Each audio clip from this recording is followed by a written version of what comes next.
The issue: President Biden's fall while dismounting his bike after a ride on Saturday.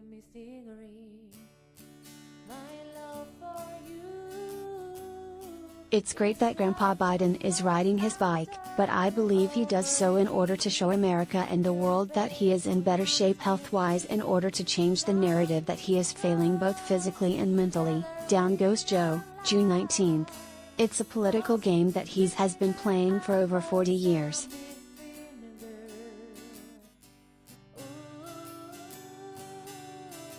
Then he fell.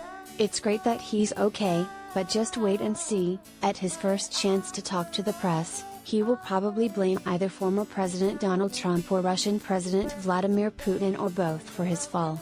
That's his character. He never, ever takes any blame.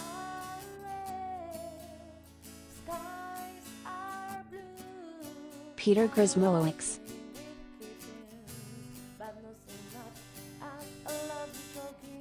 Oceans, Massachusetts.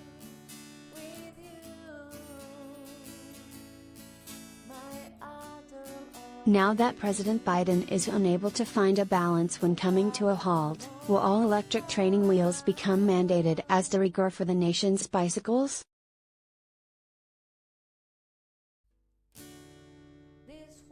And how much longer can we be expected to follow someone who is no longer able to navigate a flight of steps or a bike path? Surely, not until 2024. It's time we put our foot down.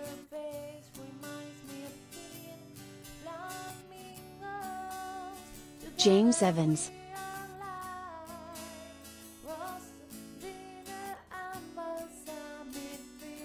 Worcester, Massachusetts.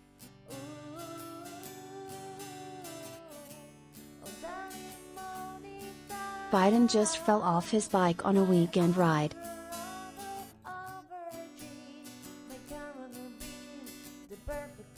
I think by now in Biden's presidency, the voters are beginning to think like Biden's bike: enough is enough, so get off our backs and let us return to a smooth ride in life.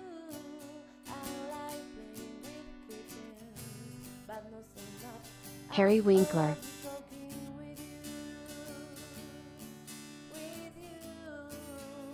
West Palm Beach, Florida.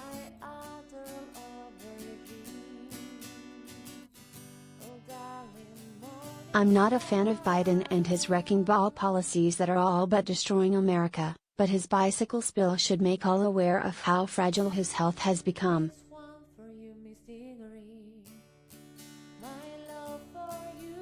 Yes, falling off a bike has happened to almost all, but Joe was in a stationary position. His walking gait is obviously somewhat comprised, and that could play a part in his stumbling as well.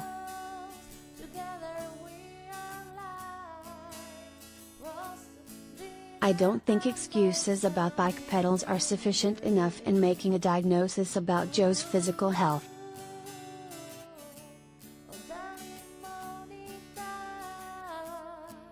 Ron Zajac.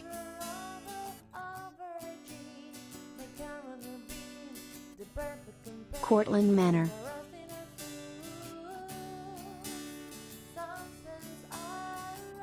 I can hardly think of anything more pathetic than the US president with his wife and entourage going on a bike ride in the hope of showing the president's health. It ended up being just ridiculous.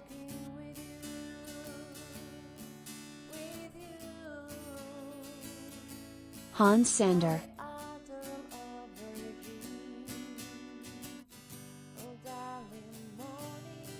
Gordon, Australia.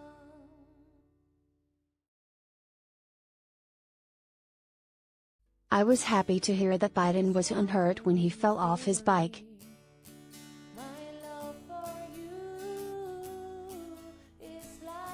I only wish I could say the same for my investments during his administration.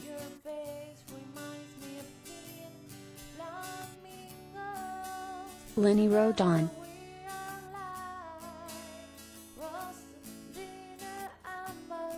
Forest Hills.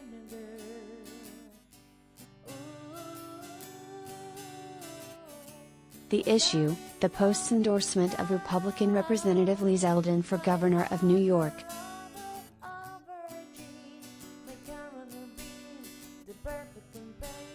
I want to thank the Post for endorsing Representative Lee Zeldin for governor. Lee Zeldin for NYGov. Editorial, June 17.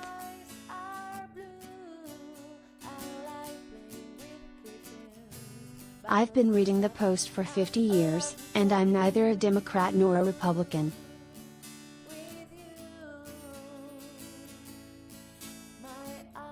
As a former member of law enforcement, I've never been more disappointed with New York State's parole board.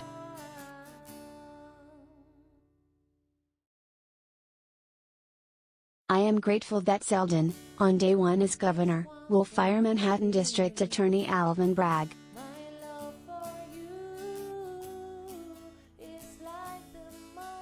I've seen too many of my friends leave New York because of high crime, and it is time for voters to bring sanity back to Albany this fall, as you stated in your editorial.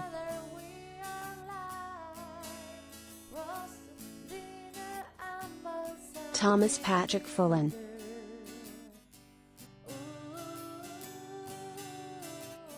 Miller Place.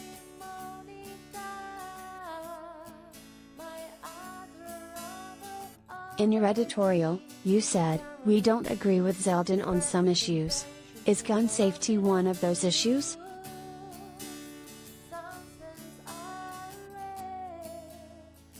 Zeldin said he supports repealing New York's SAFE Act, which restricts the concealed carry of guns.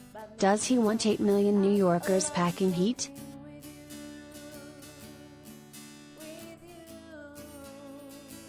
He boasted about his A rating from the NRA.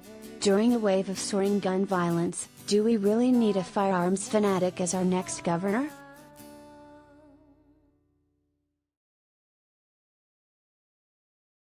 Richard Reef.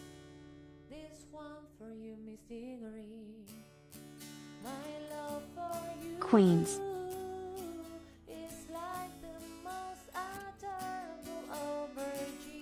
Want to weigh in on today's stories?